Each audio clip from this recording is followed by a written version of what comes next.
함께 기도하시며 7월 31일 매일 주신 기도회를 시작하겠습니다.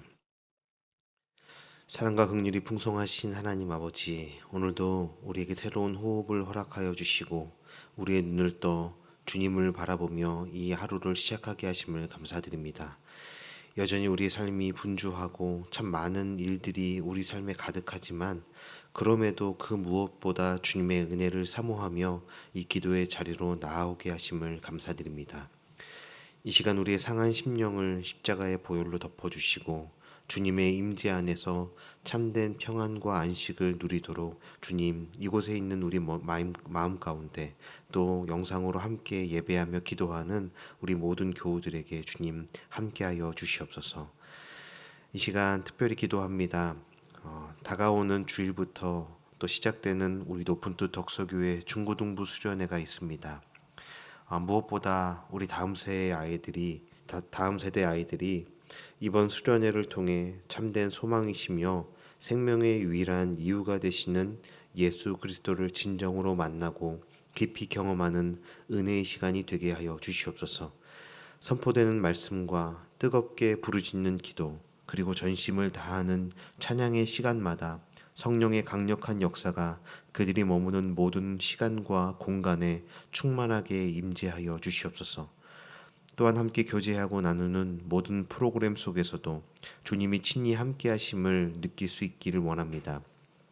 함께 웃고 땀 흘리는 그 시간들을 통해 우리 아이들이 진정한 교회의 연합을 배우게 하시고 믿음 안에서 하나 되는 공동체의 기쁨과 함께함의 복을 깊이 누리는 시간 되게 하여 주시옵소서.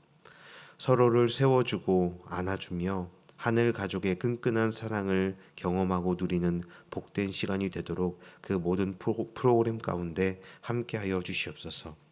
또한 이 수련회를 위해 눈물로 기도를 심으며 애쓰고 준비하는 모든 교육자들과 선생님들, 그리고 말씀을 전하시는 강사님들 가운데 성령의 충만함으로 함께하여 주시옵소서. 저들의 헌신과 수고를 통하여 우리 아이들의 영혼이 살아나는 기적을 보게 하여 주시고, 또 오고 가는 모든 여정과 진행되는 일정 내내 주님의 불꽃 같은 눈동자로 지켜 보호하사 어떠한 사고나 위험, 작은 어려움도 틈타지 못하도록 철저히 보호하시고 막아 주시옵소서. 주님, 이제 겸손한 마음을 열어 주님 앞에 말씀을 듣습니다. 오늘 선포되는 말씀이 우리의 뼈와 관절을 살리는 생수가 되게 하시고 주님의 말씀에 기대어 오늘 하루도 믿음으로 승리할 수 있는 우리 모두가 되게 하여 주시옵소서. 오늘도 우리 가운데 말씀하시며 우리와 함께 하시는 우리 참된 위로와 소망이 되시는 예수 그리스도의 이름으로 간절히 기도드립니다. 아멘. 오늘 우리에게 주시는 하나님의 말씀은 이사야 12장 1절로 6절까지 말씀입니다. 저희 여러분이 한 절씩 교독하시고 6절 말씀은 함께 읽겠습니다. 그날에 내가 말하기를 여호와여 주께서 전에는 내게 노하셨사오나 이제는 주의 진노가 돌아섰고 또 주께서 나를 아니하시오니 내가 주께 감사하겠나이다 할 것이니라. 보라, 하나님은 나의 구원이시라. 내가 신뢰하고 두려움이 없으리니 주 여호와는 나의 힘이시며 나의 노래시며 나의 구원이심이라. 그러므로 너희가 기쁨으로 구원의 우물들에서 물을 기르리로다. 그날에 너희가 여호와께 감사하라. 그의 이름을 부르며 그의 행하심을 만국 중에 선포하며 그의 이름이 높다 하라. 여호와를 찬송할 것은 극히 아름다운 일을 하셨음이니 이를 온 땅에 알게 할지어다. 시온의 주민아 소리 높여 부르라. 이스라엘의 거룩하신 이가 너희 중에서 크심이니라 할 것이니라. 아멘. 오늘도 귀한 하나님의 말씀으로 또 함께 말씀 가운데 또 이 하루를 시작할 수 있음을 감사드립니다.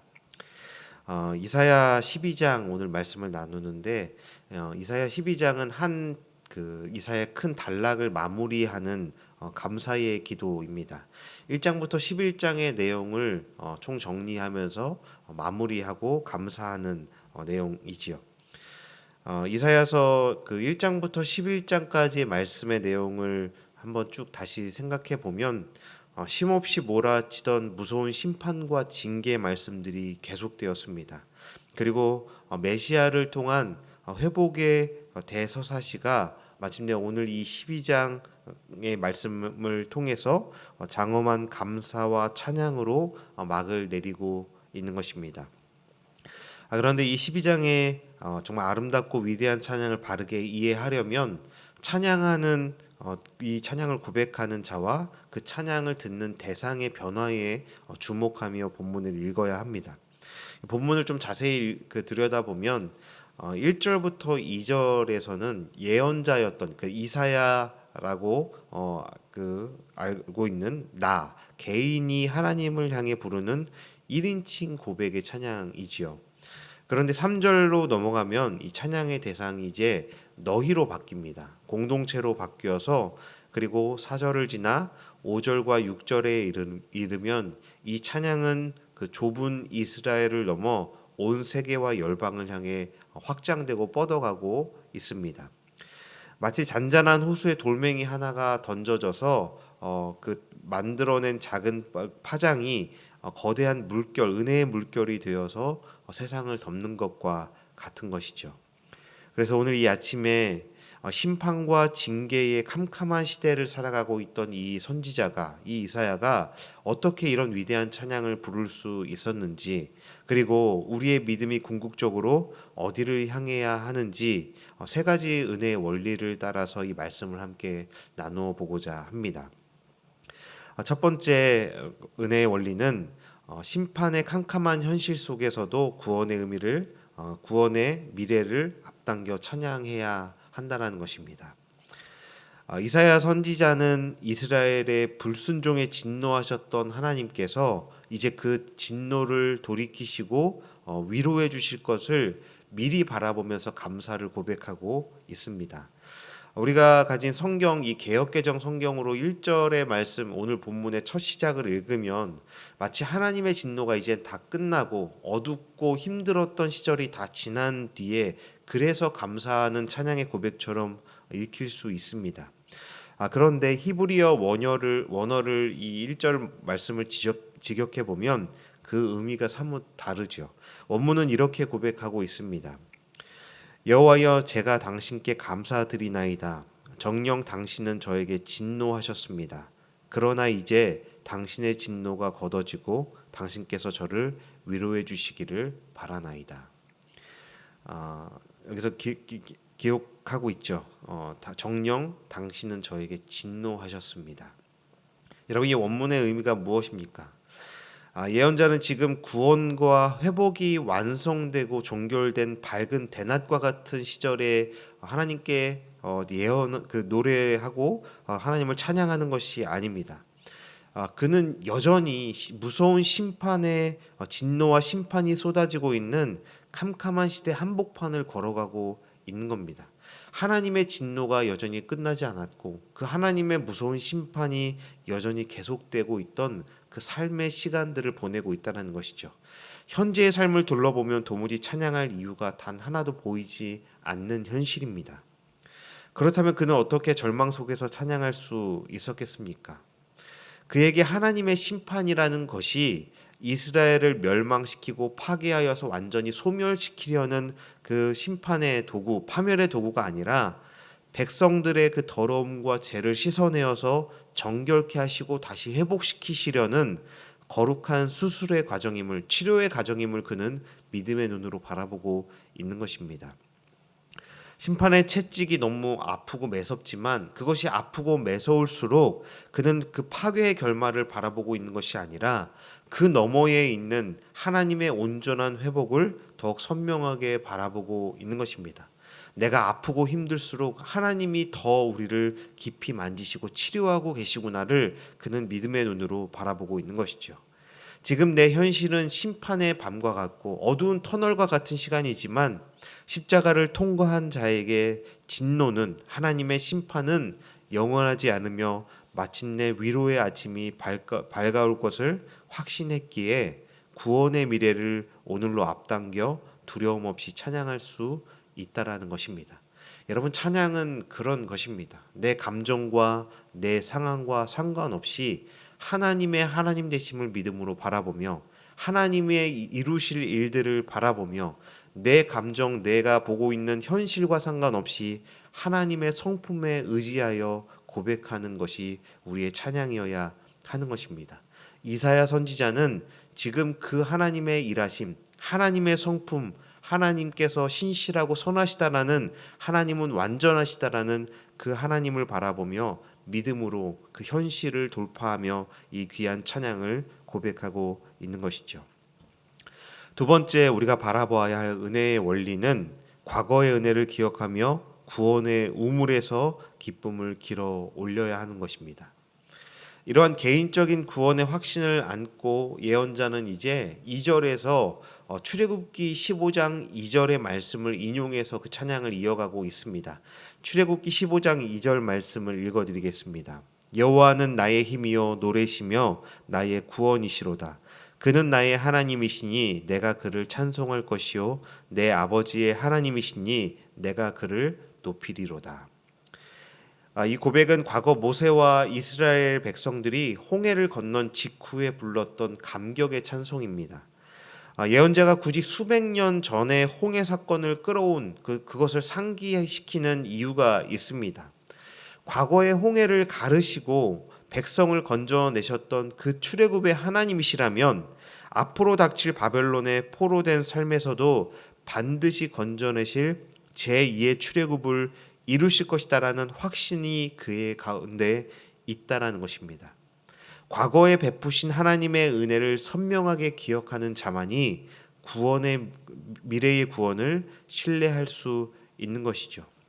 그리고 예언자는 자신이 선언적으로 맛본 이 구원의 감격 속으로 너희 즉 공동체를 초청하고 소환하고 있는 것입니다. 3절 말씀입니다. 그러므로 너희가 기쁨으로 구원의 우물들에서 물을 기르리로다. 너희가 이 놀라운 구원의 하나님, 이 놀라운 출애굽의 하나님의 은혜를 맛보게 될 것이다 라고 찬양 가운데 초청하고 있습니다. 여러분 1장부터 11장까지 등장했던 이사야서에서의 물이라는 것은, 이 물이라는 매개체는 주로 세상을 휩쓰는 아수르의 무서운 홍수나 심판을 상징하는 매개체였습니다. 이사야서 8장 우리가 읽어왔던 8장을 보면 아하스 왕의 뼈아픈 실패가 기록되어 있어요. 하나님은 유다 백성에게 생명을 공급하시는 잔잔한 은혜인 곧 천천히 흐르는 실로와 물을 주셨다라고 8장 6절에 기록되어 있었습니다. 그런데 아하스 왕은 이 하나님의 우물을, 이 천천히 흐르는 하나님의 물을 시시하게 여기고 있었던 겁니다.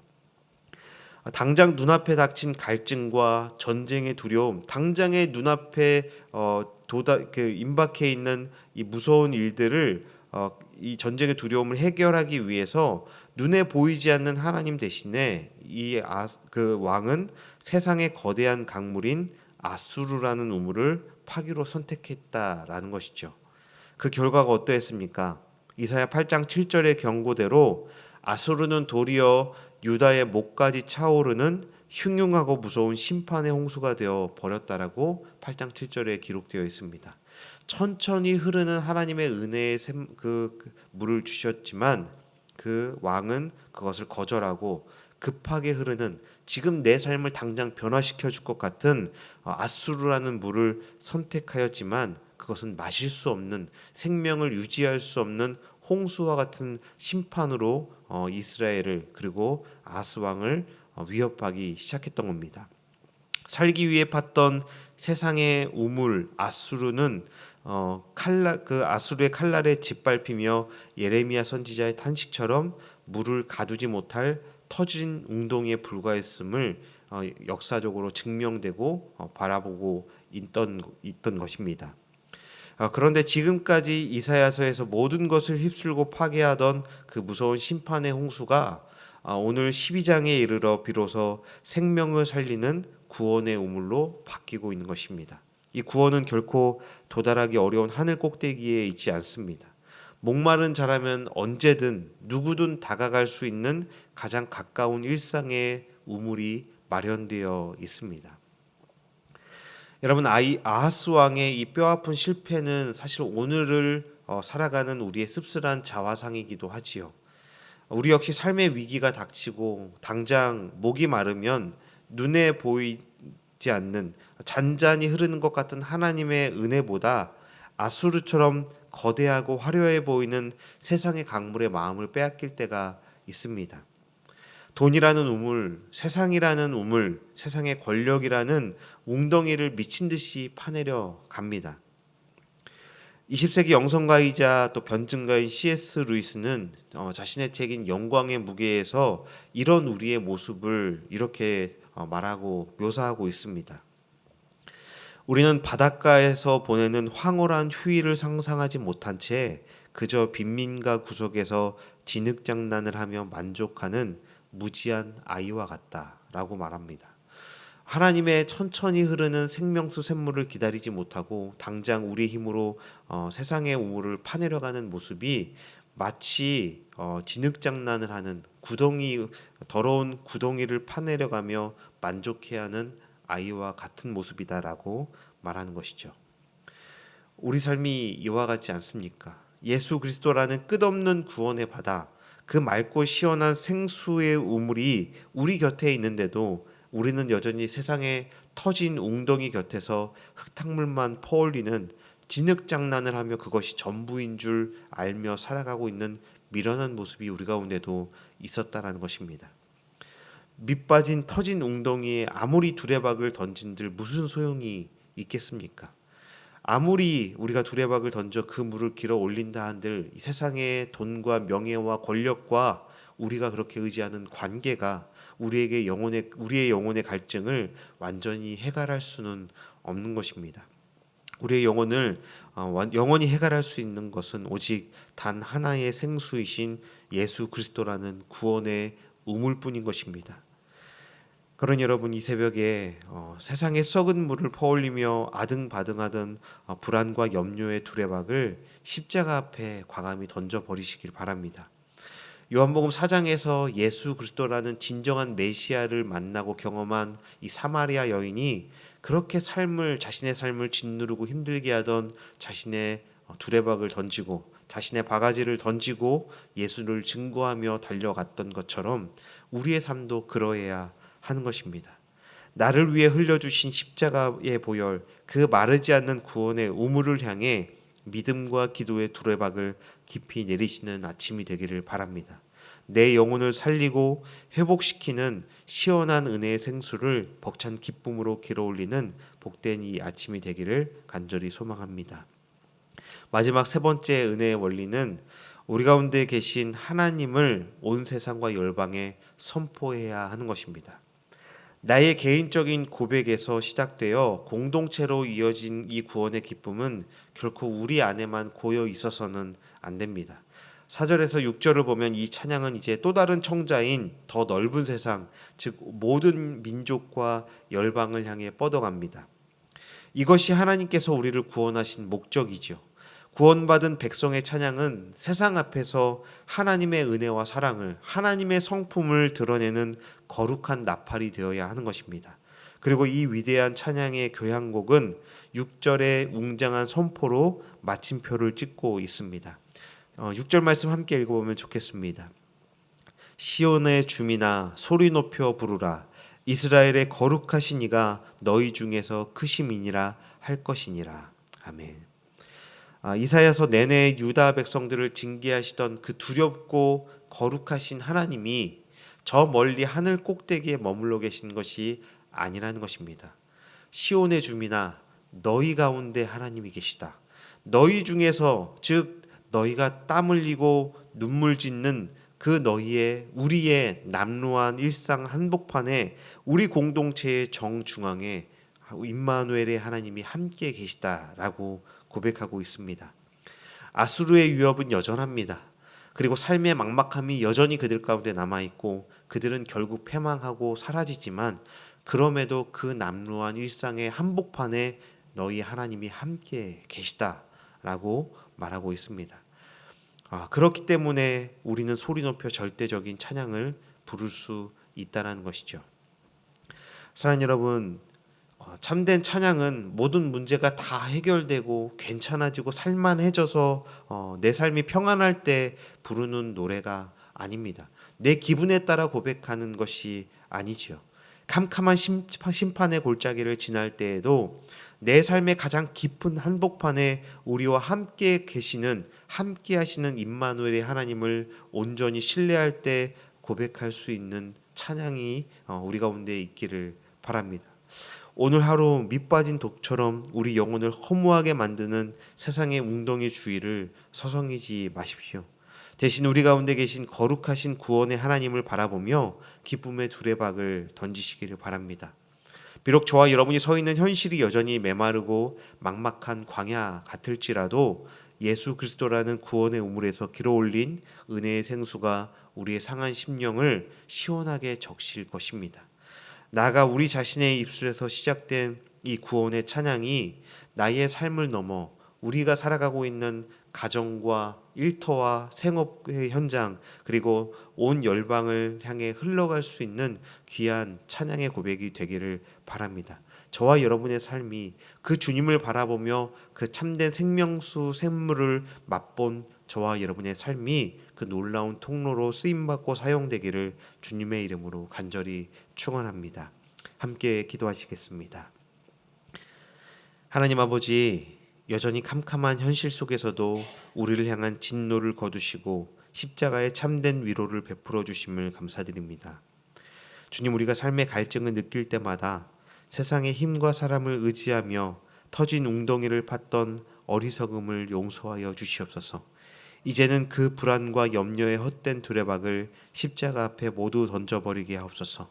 대신 우리 영혼을 영원히 살리시는 예수 그리스도라는 구원의 우물에서 믿음으로 생수를 길어올리는 복된 하루가 되기를 원합니다. 오늘도 우리의 삶의 가장 척박한 한복판에 함께 하시는 그 크신 하나님을 바라보게 하시고 우리 입술에서 터져나오는 구원의 찬양이 이 메마른 세상을 적시는 은혜의 물결이 되게 하여 주시옵소서. 우리의 영원한 생수요 구원이 되시는 예수 그리스도의 이름으로 간절히 기도드립니다. 아멘. 우리 함께 우리의 기도의 제목들 가지고 주님 앞에 기도하며 나가시겠습니다.